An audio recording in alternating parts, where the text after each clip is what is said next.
September 27, 2018, 2:03 p.m. Pacific Time by Josh Wigler. Winter is coming, eventually. Fire and Blood, the new historical fiction novel from George R.R. Martin, is coming much sooner. It's set to arrive on November 20, months before the final season of HBO's Game of Thrones, and certainly long before the sixth planned installment in Martin's A Song of Ice and Fire saga on which Thrones is based. Fans wishing for a return to Westeros sooner rather than later need to look no further than Martin's own website, where the author has published an excerpt from Fire and Blood.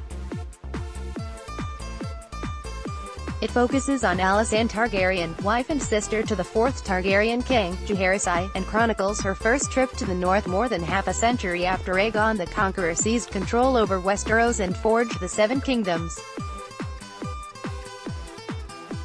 While there's certainly no mention of Jon Snow, Kit Harington, and Daenerys Targaryen, Emilia Clarke, given that this story takes place centuries before their births, the tale nonetheless boasts some implications for what to expect from the final season of Thrones, due in early 2019. For one, it's a glimpse into what life might look like when the Mother of Dragons arrives in Winterfell next season. Yes, Daenerys has already traveled to the north once before, sailing far beyond the Wall in Season 7's aptly titled, Beyond the Wall, but she has yet to see the seat of House Stark with her own eyes, and has yet to meet anyone in Jon's family. The Fire and Blood excerpt focuses on Alysanne making first contact with several Starks, looking past their frozen facade and seeing the warmth underneath.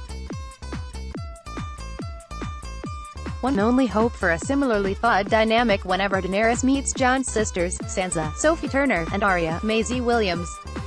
Indeed, the excerpt mentions Alysanne organizing at women's court in the great northern city of White Harbor, a thing hitherto unheard of in the north, even with only 6 episodes left before the book closes on Game of Thrones. Is it too much to ask for a proper sit-down between Dany, Sansa, Arya, and any other number of the strong women of Westeros? Given the White Walkers beating down upon the realm, there may not be much time for food, drink and other festivities.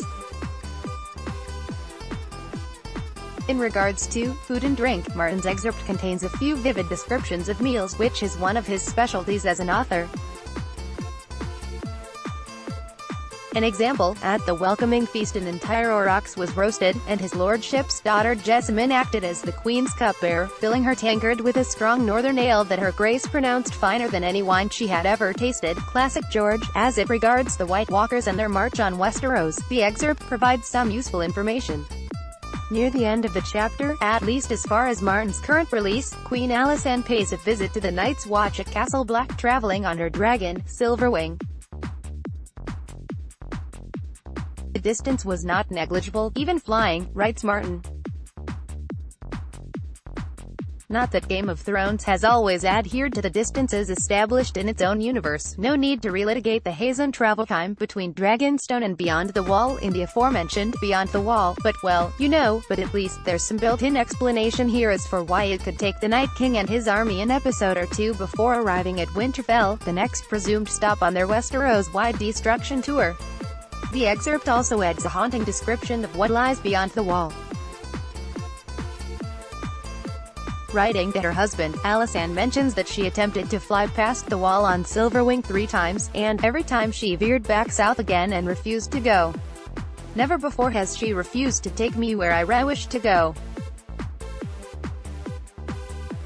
I laughed about it when I came down again, so the Black brothers would not realize anything was amiss, but it troubled me then and it troubles me still. It's not breaking news that trouble lurks beyond the wall. That's White Walker territory. But it's a nice dose of myth-building that could pave the way for what to expect, not necessarily in the final season, but one of the planned successor shows from HBO and Martin. In fact, the way Martin writes Fire and Blood is very telling for the future of Thrones as a franchise. Unlike Ice and Fire, which are deeply character-driven, there's an arm's-length quality about the way he pens Fire and Blood, more academic, less emotional. Given the approach, Martin can cover great swaths of story and history within the world of Westeros, as opposed to the occasionally glacial pace of the Ice and Fire series.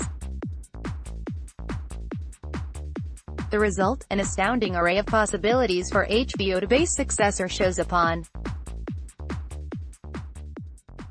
The night may be dark and full of terrors, but by all accounts, the future of the Game of Thrones brand is very bright indeed.